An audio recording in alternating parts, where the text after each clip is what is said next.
जय हिंद दोस्तों। आप देख रहे हैं प्रयागराज एजुकेशन के YouTube चैनल को। मित्रों, हम लोग आज प्राचीन विश्व के कला के बारे में पढ़ेंगे। प्राचीन विश्व कला के प्रश्नों को सॉल्व करेंगे।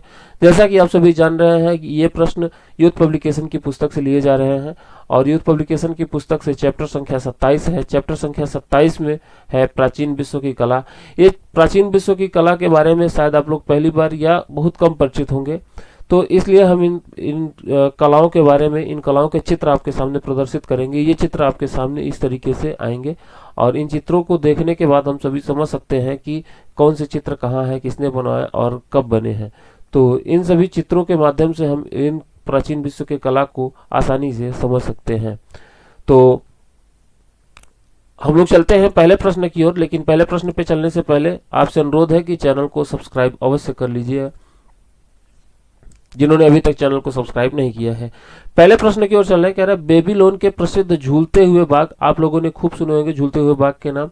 तो ये है झूलते हुए बाग जो कि बेबीलोन में बना हुआ है। तो बेबीलोन प्राचीन सभ्यता थी, वर्तमान में तो ये अस्तित्व में नहीं है। तो प्राचीन बेबीलोन की सभ्यता थी जो कि इराक में हुआ करती थी।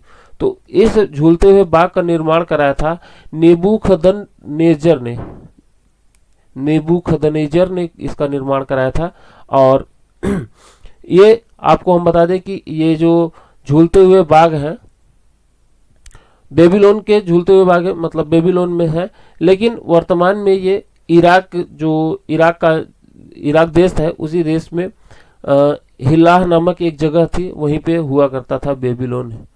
इराक में ये स्थित है। और देखिए, बेबीलोन के झूलते हुए बाग प्राचीन दुनिया के 7 आश्चर्यों में से एक था। और ये बेबीलोन या ये झूलते हुए बाग ये दूसरे शताब्दी ईसा पूर्व में ही ये सभी चीजें समाप्त हो गए थे। और एक पौराणिक कथा के अनुसार ये जो हैंगिंग गार्डन या झूलते हुए बाग हैं को इसने नेबूखदनेस्सर ने अपनी महारानी, जिसका नाम था अमीटिस, के लिए इसको बनाया हुआ था। और दूसरी सदी क्या नाम है कि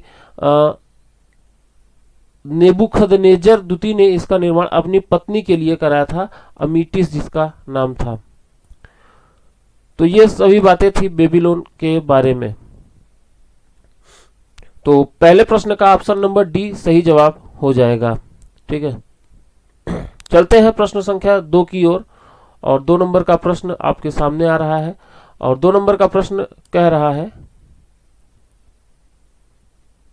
कि सौंदर्य की देवी वीनस का यूनानी रूप क्या है। सौंदर्य की देवी जिसे वीनस कहते हैं, और वीनस का यूनानी रूप आपका है एफ्रोडाइटी। क्या नाम है कि सौंदर्य की देवी जिसका नाम वीनस है, तो इसका यूनानी रूप है। आपको हम सौंदर्य की देवी का चित्र भी दिखा रहे हैं। ये है सौंदर्य की देवी। सौंदर्य की देवी, इनका नाम वीनस है। वीनस, इन्हीं को सौंदर्य की देवी भी कहते हैं। तो हम बात कर रहे थे वीनस के बारे में, सौंदर्य की देवी के बारे में। तो इनको यूनानी रूप में एफ्रोडाइटी कहते हैं। ऑप्शन नंबर डी इसका सही जवाब हो जाएगा। अब देखिए, हेमूत, प्रश्न संख्या 3 कह रहा है हेमूत का क्या अर्थ है। हेमूत कारीगरों को कहा जाता था। ये मिस्र से संबंधित है, मिस्र की कला से संबंधित है ये हेमूत।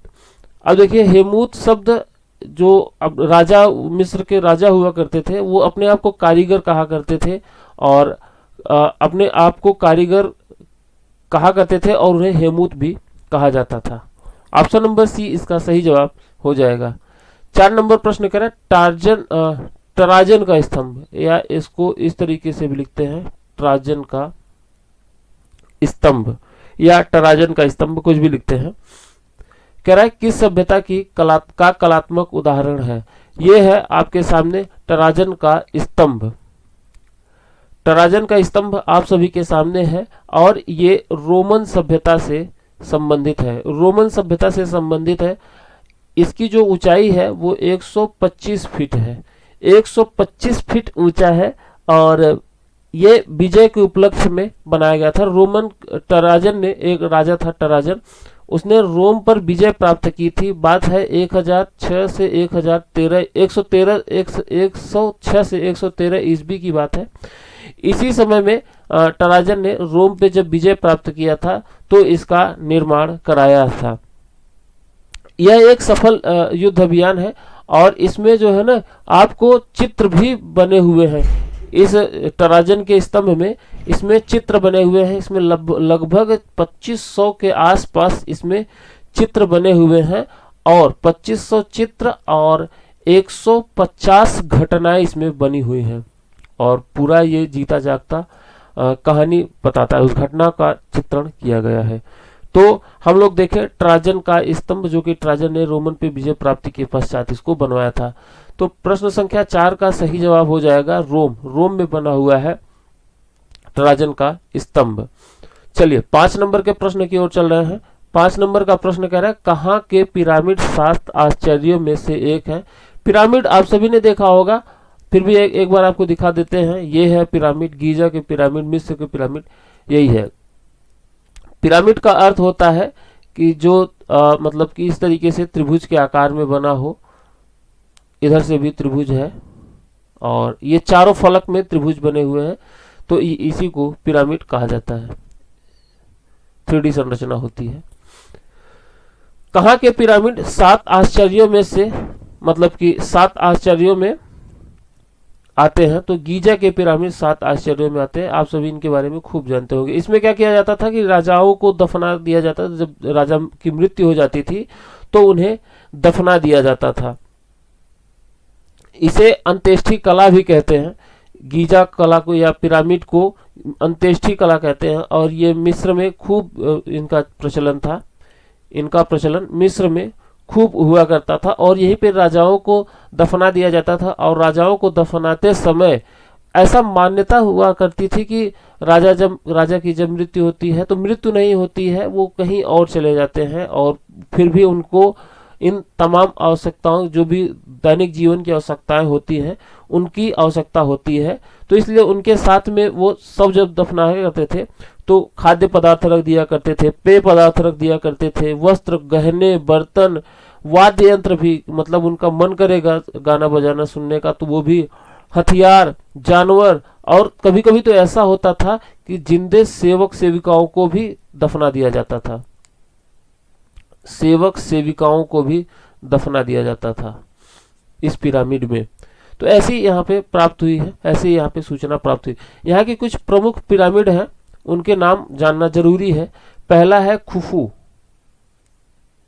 खुफू। दूसरा खफ्र,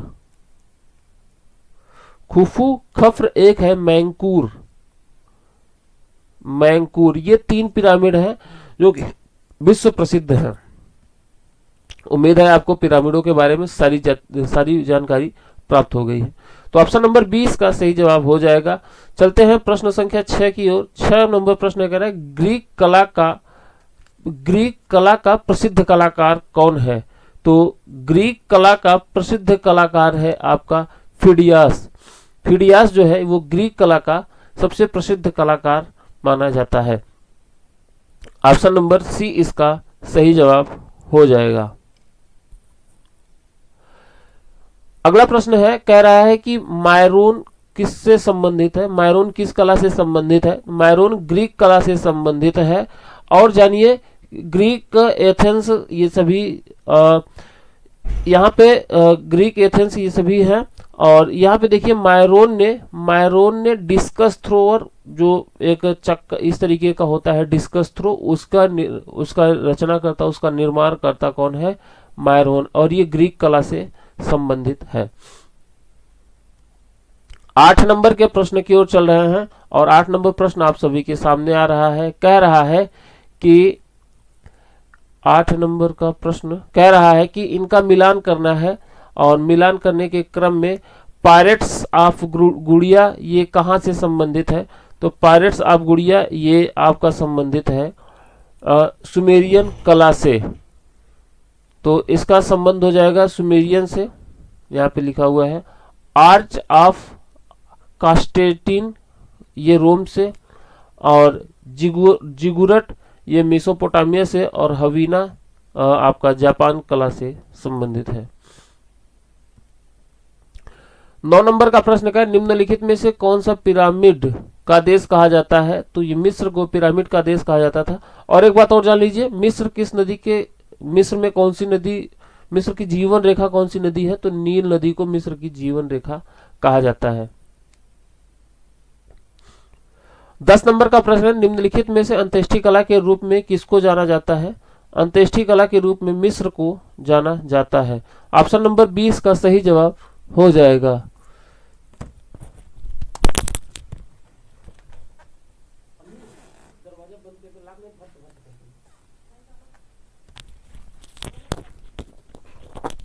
तो हम बात कर रहे थे प्रश्न संख्या 10 की, और 10 नंबर प्रश्न कह रहा है कि अंत्येष्टि कला को किसके रूप में, अंत्येष्टि कला के रूप में किस कला को जानते हैं? तो मिस्र की कला को अंत्येष्टि कला के रूप में हम लोग जानते हैं, इसलिए ये हो जाएगा ऑप्शन नंबर बी, इसका सही जवाब हो जाएगा। अब चलते हैं प्रश्न संख्या 11 की ओर। 11 नंबर का प्रश्न आप सभी के सामने आ रहा है, और 11 नंबर का प्रश्न कह रहा है प्राचीन मिस्र के शासकों को किस नाम से जाना जाता है? तो मिस्र के प्राचीन शासकों को, जिन्हें हम जानते हैं कि पिरामिड में दफनाया गया है, उन्हें फराओ नाम से जाना जाता है। ऑप्शन नंबर ए इसका सही जवाब हो जाएगा। 12 नंबर का प्रश्न आप सभी के सामने आ रहा है। 12 नंबर प्रश्न कह रहा है डिस्कस थ्रोवर या डिस्को बॉलर नामक शिल्प का मूर्तिकार कौन है? इसके मूर्तिकार हैं, ये होने चाहिए माइसन, अभी मैंने बताया था माइसन इसके मूर्तिकार हैं। ये ग्रीक कला से संबंधित कलाकार हैं। 13 नंबर का प्रश्न आपके सामने आ रहा है, कह रहा है एक्रोपोलिस कहाँ की कला से संबंधित है? तो एक्रोपोलिस एथेंस, वो जो ग्रीक है, एथेंस से संबंधित है। और हगिया सोफिया संबंधित है इस्तांबुल से। और क्या नाम है कि कॉलम ऑफ ट्रोजन, जो ट्रोजन का स्तंभ मैंने दिखाया था, वो आपका रोम से संबंधित है। और इस्तर गेट आपका बेबीलोन से संबंधित है। हागिया सोफिया के बारे में आप देख लीजिए। हागिया सोफिया ये 6वीं शताब्दी में ये बना हुआ है, और ये इस्तांबुल तुर्क में है। कहाँ गया हागिया सोफिया? ये इस्तांबुल तुर्क में है। और देखिए इसकी एक बड़ी रोचक कहानी है। तो पहले तो ये चर्च था। चर्च में देखिए 2 चर्च होते हैं, एक होता है ऑर्थोडॉक्स और दूसरा होता है आपका कैथोलिक। तो पहले ये ऑर्थोडॉक्स चर्च था, उसके बाद ये कैथोलिक चर्च बना, फिर मस्जिद बना, उसके बाद फिर ये संग्रहालय बना, वर्तमान में ये मस्जिद के रूप में है। ये आपका हागिया सोफिया। चलिए अगले प्रश्न की ओर चल रहे हैं। अगला प्रश्न 13 नंबर का प्रश्न कह रहा है कि निम्नलिखित स्मारकों को कालक्रम के घटते क्रम के रूप में ऊपर से नीचे के रूप में इसको अरेंज करना है। तो देखिए यहाँ पे जो दिया हुआ है, तो यहाँ पे जो दिया हुआ है ग्रेट स्प्रिंग से होना चाहिए, जो स्प्रिंग होती है उसी के बारे में कह रहा है। तो ये देखिए 2528 ईसा पूर्व की घटना है, मतलब मैं कह सकता हूं 2.5 के 2528 ईसा पूर्व की घटना है ये। और दूसरा कह रहा है कि एरेचथम जो है ये 421 ईसा पूर्व की ये भी घटना है। हागिया सोफिया ये मैंने बताया था अभी कि ये इस्तांबुल तुर्क से संबंधित है, और ये 6वीं सदी ईसवी की घटना है। ठीक है। और इसके बाद आता है कोलोसियम। ये रोम का थिएटर है, और इसमें इसकी क्षमता थी 40,000 दर्शकों की, और ये रोम से संबंधित है, और ये 80 एडी में इसका निर्माण हुआ था। तो देखिए सबसे पुराना तो ये हो गया आपका ग्रेट स्प्रिंग्स, फिर एरेचथम हो गया, फिर आपका हो गया हागिया सोफिया, और हो गया कोलोजियम। थोड़ा थोड़ा इन सब के बारे में जान लीजिए। ये जो है ग्रेट ग्रेट स्प्रिंग्स आपका ये संबंधित है गीजा से, गीजा कला से संबंधित है। मैं इसको रफ कर दे रहा हूं। अब तो ये जान गए होंगे कब से कौन कब का है, तो मैं थोड़ा सा इसको रफ कर देता हूँ, यहीं पे सारी चीजें मैं बता देता हूँ। ये देखिए ग्रेट स्प्रिंग्स जो है ये गीजा कला से संबंधित कला है, गीजा कला से ये संबंधित कला है। और यहाँ पे जैसे कि विष्णु का नरसिंह अवतार है उसी तरीके से यहाँ पे कलाकृति पाई गई है। विष्णु के नरसिंह अवतार के रूप में यहाँ पे कलाकृति आपको पाई गई है, मिली हुई है। और देखिए ये एरेस्थम की मैं बात करूं तो ये एथेंस में है, एथेंस की पहाड़ी पर स्थित है एरेस्थम। हागिया सोफिया के बारे में मैंने बताया कि ये इस्तांबुल में है और तुर्की इस्तांबुल में ये है। पहले ये ऑर्थोडॉक्स चर्च था, फिर कैथोलिक चर्च। ऑर्थोडॉक्स मतलब पुराने जो ईसाई हैं तो वो ऑर्थोडॉक्स होते हैं, जो नए ईसाई हैं वो कैथोलिक्स होते हैं। बाद में ये मस्जिद बना, फिर स्मारक बना, फिर बाद में ये वर्तमान रूप स्थिति में ये मस्जिद के रूप में है। कोलोसियम क्या है? ये रोम का एक थिएटर है। कोलोसियम सारी चीजें एक ही है। रोम का ये एक तरीके से कहिए स्टेडियम या थिएटर कहिए, स्टेडियम कह सकते हैं, स्टेडियम है और इसकी क्षमता 40,000 हुआ करती थी। वर्तमान में तो ऐसा है नहीं, ठीक है। तो इस प्रश्न का जवाब हो जाएगा ये 2.5 के दूसरे पेज में चलते हैं। तो देखिए यहाँ पे ऑप्शन नंबर सी सही जवाब हो जाएगा। ग्रेट स्प्रिंग्स का 2.5 मतलब 2500 बीसी के बाद की बात है, ये 412 बीसी की बात है। और ये क्या नाम है कि आपको हगिया सोफिया की घटना जो है ये 6th AD की बात है, AD में आ जाता है 6th AD में। और कोलोसियम जो है 80 AD में आ जाता है, 6th AD 6वीं सदी। तो ऑप्शन नंबर बी सी इसका सही जवाब हो जाएगा। चलते हैं प्रश्न संख्या सी की ओर, मतलब 15 की ओर सी नहीं 15। चीन में ताओइज्म के जनक कौन है? तो लाओ त्से को चीन में ताओइज्म का जनक माना जाता है। ऑप्शन नंबर ए इसका सही जवाब हो जाएगा। चलते हैं प्रश्न संख्या 16 की ओर। 16 नंबर प्रश्न आपके सामने कह रहा है चीन के प्रसिद्ध घोड़ा के चित्रकार कौन? चीन में यही एक बहुत प्रसिद्ध चित्र है घोड़ा, इसके चित्रकार हैं आपके हान कान। ऑप्शन नंबर बी इसका सही जवाब हो जाएगा। 17 नंबर के प्रश्न की ओर चल रहा है। 17 नंबर प्रश्न कह रहा है 3 राजवंश काल किस देश से संबंधित है? तो चीन 3 राजवंश काल से संबंधित है। इसमें पहला हो जाएगा आपका, कहीं कहीं चिंग कहते हैं, कहीं कहीं किंग कहते हैं, तो मैं लिख दे रहा हूं चिंग डायनेस्टी पहला हो गया, चिंग डायनेस्टी हो गया, चिंग राजवंश। उसके बाद फिर यहाँ पे चिंग के बाद मिंग हो गया, चिंग राजवंश, मिंग राजवंश। और एक राजवंश यहाँ पे आता है युआन राजवंश, युआन राजवंश, युआन राजवंश। चिंग, मिंग, युआन ये 3 राजवंश है चीन से संबंधित। ऑप्शन नंबर सी इसका सही जवाब हो जाएगा। कह रहा है कि रोमन ट्रायम्फल आर्चूर विजय द्वारों के सही कालक्रम को यहाँ पे व्यवस्थित करना है।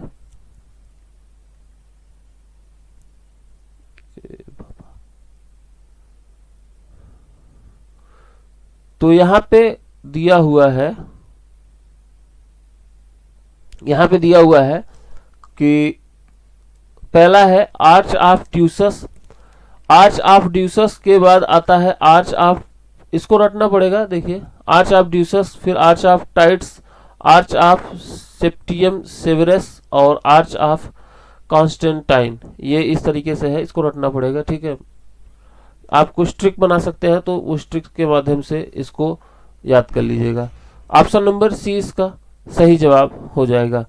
मिलते हैं अगले प्रश्न की ओर। प्रश्न संख्या 18। 18 नंबर का प्रश्न कह रहा है कि हनगान की कृति नाइट शाइनिंग व्हाइट, हनगान की कृति है नाइट शाइनिंग व्हाइट, ये क्या है? ये 3 राजवंश है। नाइट शाइनिंग व्हाइट तांग राजवंश की है, तो इसी से संबंधित है। 20 नंबर का प्रश्न है निम्नलिखित में से किसकी कृति फ्रांसीसी शास्त्रीयतावाद का प्रतिनिधित्व करती है? तो निकोल फूसा की कृति जो है ये फ्रांसीसी शास्त्रीयतावाद का प्रतिनिधित्व करती है। 21 नंबर का प्रश्न कह रहे हैं इतिहास में सिकंदर के समय की कला को किस नाम से जाना जाता है? तो इतिहास में सिकंदर की कला को हेलेनिस्ट नाम से जाना जाता है। ऑप्शन नंबर ए इसका सही जवाब हो जाएगा। हेलेनिस्ट कला सिकंदर के काल की कला है। 22 नंबर प्रश्न का न्यू एथेंस किस शहर को कहा जाता है? तो रोम को न्यू एथेंस कहा जाता है। ऑप्शन नंबर ए इसका सही जवाब हो जाएगा। कैनान शब्द ग्रीक कला में पहली बार किसके द्वारा प्रयोग किया गया था? कैनान शब्द प्रयोग किया गया था पॉलीक्लाइट्स के द्वारा प्रयोग किया गया था। यूजीसी जून 2015 में पूछा गया प्रश्न है आपके साथ। 24 नंबर का प्रश्न 24 नंबर का प्रश्न आपसे कह रहा है कि प्राचीन यूनान की मूर्ति कला दोरीफोरस का क्या संकेत है? तो दोरीफोरस ये भालाधारी होते हैं, इन्हीं को दोरीफोरस कहा जाता है। मैं आपको चित्र दिखा रहा हूँ। ये प्राचीन यूनानी कला में हिष्ट पुष्ट बलिष्ठ मानव को दोरीफोरस कहा जाता है। जो बाएं कंधे पर भाला टिकाए हुए प्रदर्शित किए गए मूर्ति है दोरीफोरस की। यह है आपके सामने दोरीफोरस की मूर्ति, इसी को कहते हैं दोरीफोरस की मूर्ति। ये मूर्ति है दोरीफोरस की और ये बाएं कंधे पे भाला टिकाए हुए इसको हिष्ट पुष्ट शरीर प्रदर्शित किया गया है। चलते हैं अगले प्रश्न की ओर। प्रश्न संख्या 25 नंबर का प्रश्न कह रहा है कि हाइरोग्लिफिक्स जैसे कि हम लोग देखते हैं कि मूर्ति कला में तक्षण कला में एक क्या नाम है कि हाई रिलीफ एक होता है लो रिलीफ। तो हाई रिलीफ मान लीजिए इसको गहरी खुदाई वाले की बात मूर्तियों की बात करें। मिस्र के मंदिरों पिरामिडों और प्रसादों में सर्वत्र पाए गए हैं। सही कह रहा है कि मतलब गहरी खुदाई वाले मूर्ति हर जगह पे पाए गए हैं प्राचीन विश्व मिस्र में। तर्क कह रहा है क्योंकि इसे सजावट हेतु प्रयोग किए जाते थे। तो कथन और तर्क दोनों सही है। ऑप्शन नंबर ए इसका सही जवाब हो जाएगा। एम्फोरा पॉटरी कहाँ की है? तो एम्फोरा पॉटरी ये ग्रीस की पॉटरी है। एक तरीके से एक बर्तन हुआ कर, जैसे कि आप लोग देखते हैं इस तरीके का बर्तन हुआ करता था, अभी भी होता है। और इस बर्तन में थोड़ा सा चित्रकारी कर देते थे, तो इसी को एम्फोरा पॉटरी कहते हैं। ऑप्शन नंबर डी इसका सही जवाब हो जाएगा। 27 नंबर प्रश्न कह रहा है कि प्राचीन यूनानी मेहराब तथा गुम्बद के निर्माण की दोनों प्रकार की वास्तुपरक तकनीक के जानकार थे, परंतु उन्होंने अधिकतर स्तंभ तथा धरण का प्रयोग किया। तो कथन गलत है। मेहराब तर्क कह रहा है मेहराब और गुम्बद का ऊर्ध्वाधर बनाया जाता था, जिसका कारण या तो दैविक लक्ष्यों को हासिल करना या दर्शकों पर धाक जमाना हो सकता है। ऐसे उद्देश्य यूनानी मूल्यों से सुसंगत नहीं थे। गलत है। तर्क और कथन दोनों गलत है। ऑप्शन नंबर ए इसका सही जवाब हो जाएगा। 28 नंबर के प्रश्न की ओर चल रहे हैं। 28 नंबर प्रश्न आपके सामने कह रहा है कि रोमन मूर्ति कला पोर्ट्रेट बक्स का प्रारंभिक उदाहरण नहीं है। कथन सही कह रहा है। तर्क कह रहा है क्योंकि मिस्रवासियों ने पहले ही जीवित और मृत दोनों की पोर्ट्रेट मूर्तियां बना ली थी। तर्क भी सही है। ऑप्शन नंबर ए सी इसका सही जवाब हो जाएगा। कथन और तर्क दोनों सही। 29 नंबर प्रश्न है नील नदी की घाटी में पनपी सभ्यता कौन सी है? तो ये सभ्यता है मिस्र की सभ्यता। प्रश्न संख्या 30 कह रहा है योद्धा शिल्पकृति किस देश में बनाई गई है? तो ये बनाई गई है चीन में योद्धा शिल्पकृति। ऑप्शन नंबर बी इसका सही जवाब हो जाएगा। 31 नंबर प्रश्न कह रहा है स्नफ वाटसल मतलब नस्बार शीशिया। देखिए नस्बार शीशिया क्या होती है? ये चीन में प्रयोग किया जाता था। पहले क्या किया जाता था कि जैसे सर्दी हो गया, जुकाम हो गया, सिर दर्द हो गया, इन सभी सामान्य बीमारियों के लिए वो एक शीशी रखा करते थे, उसको सूंघ लेते थे तो और वो सही हो जाया करते थे। लेकिन जैसे जैसे समय बीतता गया तो समय के बीतने के साथ साथ क्या है कि वो सभी चीजें मतलब कि प्रदर्शनी के लिए प्रयोग की जाने लगी। तो वही है नस्बार शीशियां जो कि मतलब कि सजावटी के लिए प्रयोग की जाती हैं।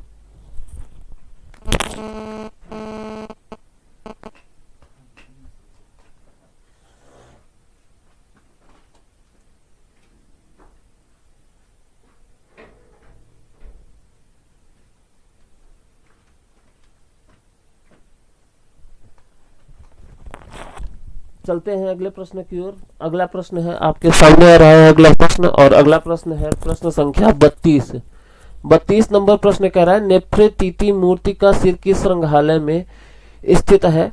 तो नेफ्रेतीति जो है ये बहुत महत्वपूर्ण मूर्ति है। नेफ्रेतीति की मूर्ति ये मिस्र में पाई गई है। तो प्रश्न संख्या 32 का जवाब हो जाएगा अच्छा ये मिस्र की है नेफ्रेतीति, और मैं आपको चित्र दिखा रहा हूं नेफ्रेतीति के।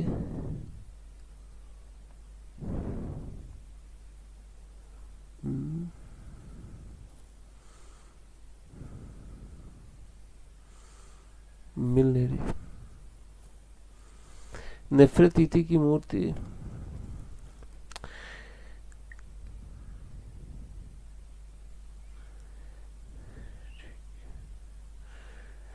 नहीं है अभी, मैंने रखा हुआ था, वो शायद कहीं चली गई, डिलीट हो गई होगी।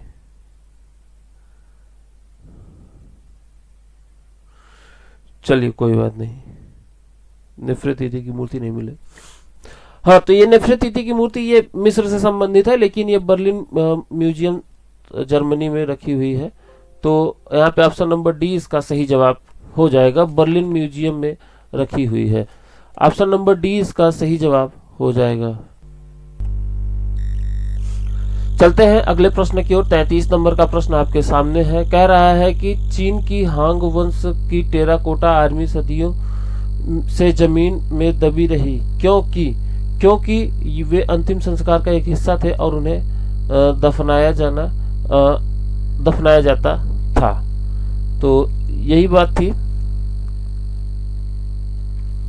चीन की हान वंश की टेराकोटा आर्मी चीन के प्रथम शासक किंग सी युआन की सेना को निरूपित किया करती थी। ये मूर्तियां जो है 210 से 209 ईसा पूर्व सम्राट के 100 के साथ दफना दी गई थी। इनमें 8000 से अधिक मूर्तियां सैनिकों तथा अश्व वास्तविक आकार में है। और देखिए 1987 ईस्वी में इसे विश्व विरासत सूची में सम्मिलित किया गया है। टेराकोटा आर्मी हानकान वंश से संबंधित है। प्रश्न संख्या 34 आपके सामने है। 34 नंबर का प्रश्न आपसे कह रहा है कि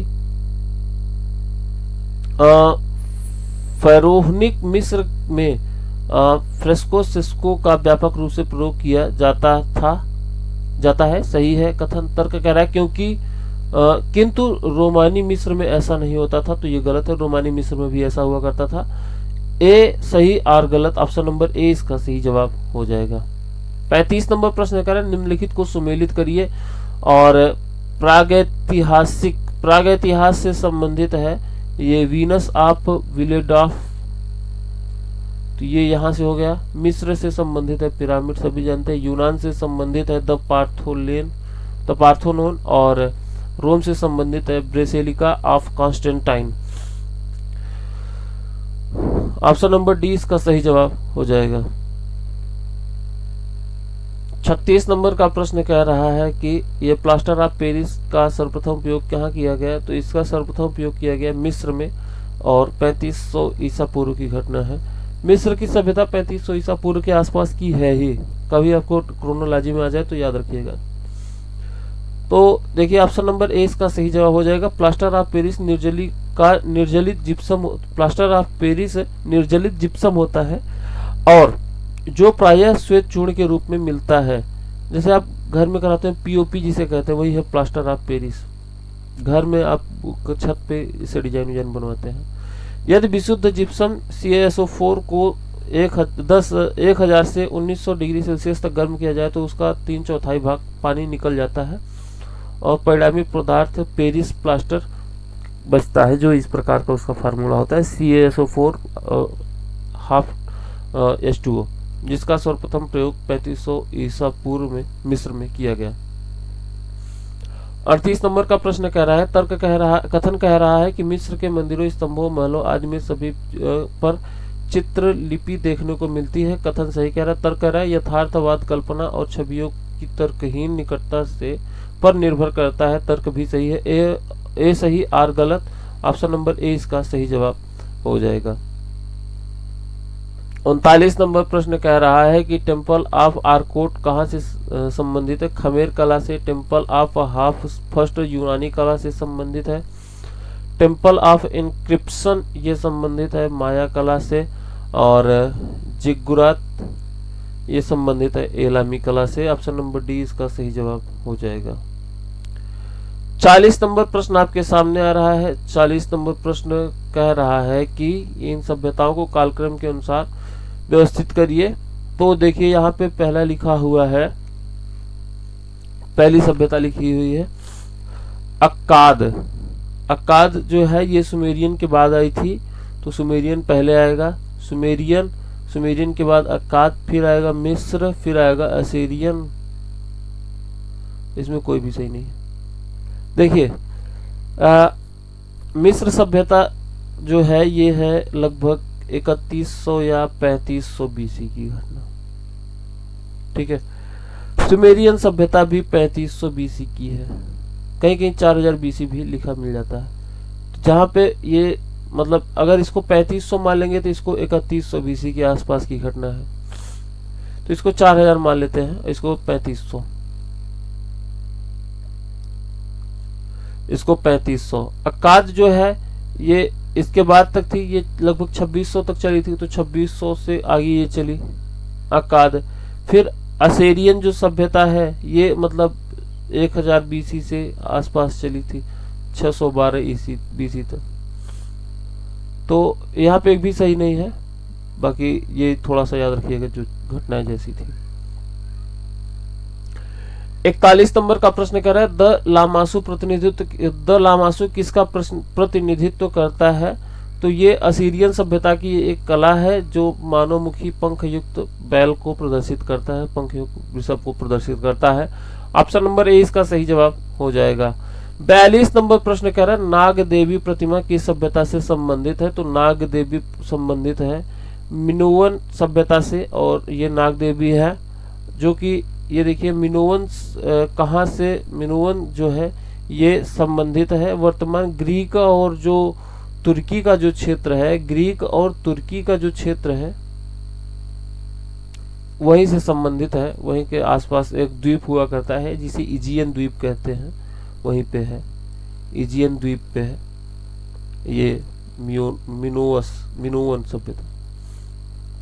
ऑप्शन नंबर ए इसका सही जवाब हो जाएगा। मरती हुई शेरनी नामक उभारदार मूर्ति शिल्प किस संग्रहालय में रखी गई है? ये तो रखी गई है ब्रिटिश संग्रहालय में। आपको चित्र में दिखा दे रहा हूँ, चित्र इसको ये है मरती हुई, तो ये है मरती हुई शेरनी। तो हाँ 43 नंबर प्रश्न का सही जवाब हो जाएगा ऑप्शन नंबर बी, ब्रिटिश संग्रहालय लंदन। अगला कह रहा है मानवमुखी पंख युक्त वृषभ किस सभ्यता से संबंधित है? तो अभी ये प्रश्न आया हुआ था इसके पहले, मिनोवन सभ्यता से संबंधित है। 45 नंबर प्रश्न कह रहा है खुफू, खफरे और मैकूर ये पिरामिड है कहाँ से संबंधित है? तो ये गीजा के पिरामिड से संबंधित है। 46 नंबर प्रश्न कह रहा है तूतन खानम की मम्मी कहाँ पे स्थित है? तूतन खानम की मम्मी स्थित है मिस्र में, और ये जो इसकी समाधि को रजाओं की घाटी कहा जाता है। पिरामिडों का युग क्या है, कौन सा है? तो मिस्र का युग पिरामिडों का युग है। 48 नंबर प्रश्न कह रहे चीन की कला किससे गहन रूप से प्रभावित है? सबसे ज्यादा तो चीन की कला बौद्ध से प्रभावित है, बुद्ध के बाद कन्फ्यूशियस से, फिर ताओवाद से। देखिए हिंदू धर्म तो वहां पे है नहीं, तो हिंदू जिसमें है काट देंगे, और पारसी धर्म है नहीं तो इसे भी काट देंगे,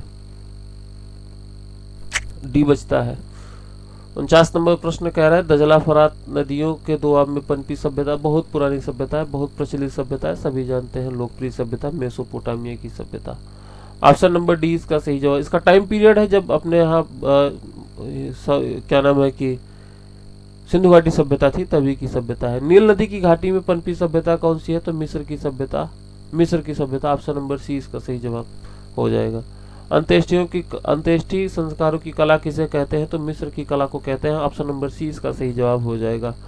अमरत्व की कला किस देश में प्रचलित है? मम्मी वाला सिस्टम है तो ये कहा जाता है मिस्र की सभ्यता। ऑप्शन नंबर डी इस प्रश्न का सही जवाब हो जाएगा। किस देश के पुस्तक बुक ऑफ डेट प्राप्त हुई? किस देश में बुक ऑफ डेट प्राप्त हुई है? तो जो पिरामिड है उसी को कहते हैं बुक ऑफ डेट। तो ऑप्शन नंबर डी इसका सही जवाब हो जाएगा। आज के लिए इतना ही, मिलते हैं अगले वीडियो में। अपना ख्याल रखिए, चैनल को सब्सक्राइब करते रहिए और अपना सहयोग प्रदान करिए, और मिलते हैं अगले वीडियो में। धन्यवाद। जय हिंद।